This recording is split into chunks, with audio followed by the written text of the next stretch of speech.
diễn xuất bùng nổ của Đàm Tùng Vận, một cái nhìn lột trần hình tượng cô gái ngoan hiền. Đàm Tùng Vận đã phá vỡ hình tượng cô gái ngoan hiền bằng diễn xuất phá vỡ mọi khuôn mặt, hóa thân thành người hầu gái hai mặt Chen Ji Lan trong Lăng Xang Google, ban ngày quỳ xuống nấu thuốc, ban đêm lén lút vơ vét máu từ cặn bã. Người phụ nữ này, với mỗi ánh nhìn và cử chỉ đều thu hút 25.000 lượt xem, đang định nghĩa lại hình tượng nữ chính trong phim cổ trang, không có sự can thiệp của thần thánh, chỉ có lòng tự trọng bị nghiền nát và mưu mô tàn nhẫn. Diễn xuất phá vỡ mọi khuôn mặt của Đàm Tùng Vận, có bao nhiêu nữ chính phim cổ trang có được lá sung của riêng mình. Dưới mái hiên của phủ họ Lên, một người phụ nữ mặc quần áo xám thô ráp đứng đó. Bà cầm một chiếc khay để phục vụ, và đối diện bà là thiếu gia quý tộc Lưu Dui trong bộ áo gấm. Đầu người phụ nữ cúi xuống, nhưng ánh mắt bà chăm chú nhìn anh ta. Trong khoảnh khắc đóng băng ấy, người ta có thể đồng thời bóc tách hai lớp da trên khuôn mặt cô. Một lớp là niềm kiêu hãnh bị nghiền nát nhưng vẫn bám víu của Chen Ji Lan, cháu gái cả của gia tộc đại thư ký. Lớp kia là sự tủi nhục của Su Lăng Sang, một người hầu gái hạng 3 đang mục giữa trong bùn lầy, xoắn xuýt, bị kìm nén, một ngạt. Ngay khi cảnh này kết thúc, dữ liệu trên Tencent Video tăng vọt, độ phổ biến ngay lập tức vượt qua 25.000, số lượng đăng ký trước nhanh chóng vượt mốc 3 triệu, và đường cong lượt xem trong 24 giờ không có dấu hiệu giảm. Hàng loạt bình luận tràn ngập màn hình không còn là những lời khen ngợi quen thuộc như ngọt ngào quá và dễ thương. Tất cả đều bị bao phủ bởi một cụm từ duy nhất, nhất trí. Ánh mắt của cô ấy đã thay đổi. Cụm từ này, khi áp dụng cho Đàm Tùng Vận, còn tàn phá hơn bất kỳ bài báo nào về phim ăn khách.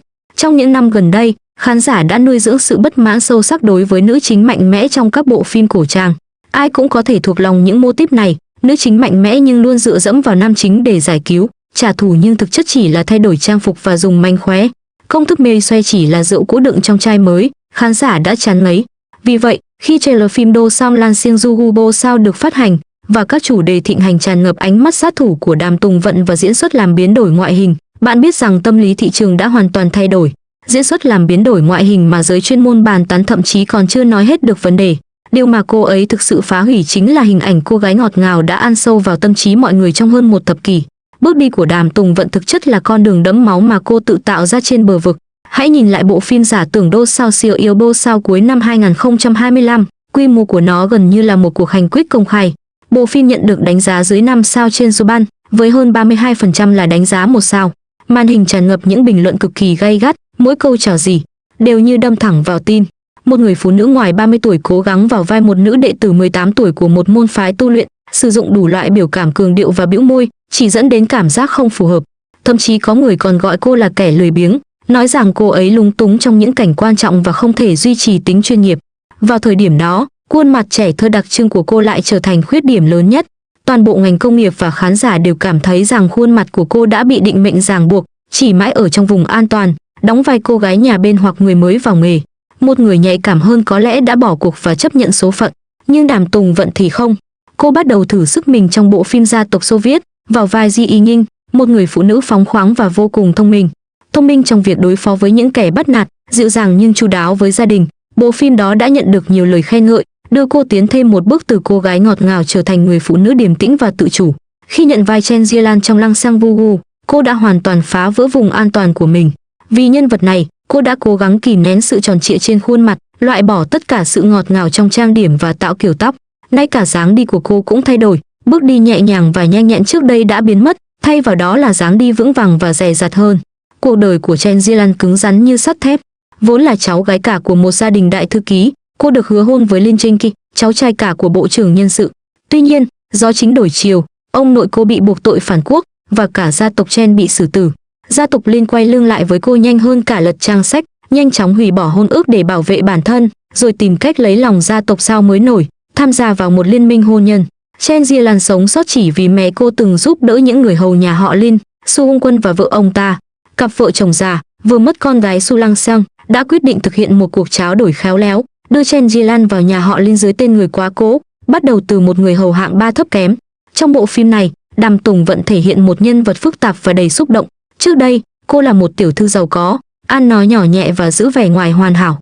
Sau khi gia đình tan vỡ, cô trở thành người hầu, buộc phải nuốt trôi lòng tự trọng. Ban ngày, quét dọn và giặt giũ, lưng hơi còng, các khớp ngón tay trắng bệch vì mệt mỏi khi phục vụ trà và nước. Một cảnh phim đặc biệt gây ấn tượng, bà quản gia cố tình gây sự, làm đổ thuốc xuống sàn trước mặt cô. Trong các bộ phim cổ trang truyền thống, nữ chính hoặc sẽ rơi nước mắt vì uất ức hoặc sẽ tranh cãi gay gắt với bà quản gia. Đàm Tùng Vận không làm cả hai điều đó. Cô im lặng, quay người và pha thêm 10 bát thuốc nữa. Rồi, trong khoảnh khắc tưởng chừng như bình lặng ấy, bằng chứng quan trọng, mang tính quyết định đã được tìm thấy từ cạn thuốc. Diễn xuất của Đàm Tùng Vận trong vai người phụ nữ có vẻ trung thực và chăm chỉ này, nhưng lại âm thầm lên kế hoạch trả thù cho cái chết của gia đình mình, thật rợn người. Đôi tay cô di chuyển nhanh và chắc chắn, ánh mắt dán chặt vào lọ thuốc, nhưng ngay cả qua màn ảnh, bạn vẫn có thể cảm nhận được kế hoạch trả thù lớn lao đang dần hé lộ trong tâm trí cô. Trong đoạn trailer, có một cảnh cô quỳ dưới mưa, thân thể run rẩy như lá cây, nhưng ánh mắt nhìn thẳng về phía trước, như chứa đựng một thanh kiếm đã rút ra. Khi phát hiện ra sự thật, mắt cô đỏ hoe nhưng không hề rơi một giọt nước mắt. Khi tìm cách trả thù, nụ cười lạnh lùng, tinh vi trên môi cô hé lộ một ý định thuần khiết nhưng chết người.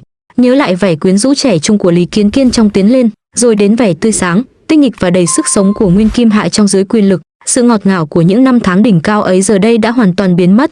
Diễn xuất lần này của cô ấy như một cuộc đi trên dây giữa kiểm soát và mất kiểm soát.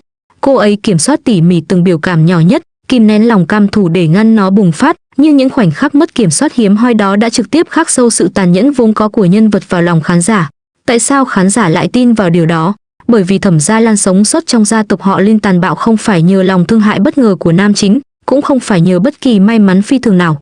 Cô ấy hoàn toàn dựa vào những kỹ năng phi truyền thống mà mình học được từ nhỏ: kế toán, làm hương tổ, y thuật, luật pháp và khả năng kinh doanh. Trước đây, chúng chỉ là những thứ tô điểm thêm, nhưng giờ đây chúng là vốn quy của cô, cho phép cô tạo dựng con đường quyền lực giữa các người hầu. Thân phận của Chen Ji-lan đã dẫn đến sự hủy hoại gia đình cô, nhưng chính sức mạnh tiềm tàng đó lại trở thành vốn liếng để cô viết lại cái kết của mình. Đây chính là kiểu tính toán khéo léo mà khán giả thực sự muốn thấy. Đây chính là kiểu đối đầu trực diện nhưng có chừng mực. Thị trường đã từ lâu không còn quan trọng nữa, khi mà nhan sắc đảm bảo thành công.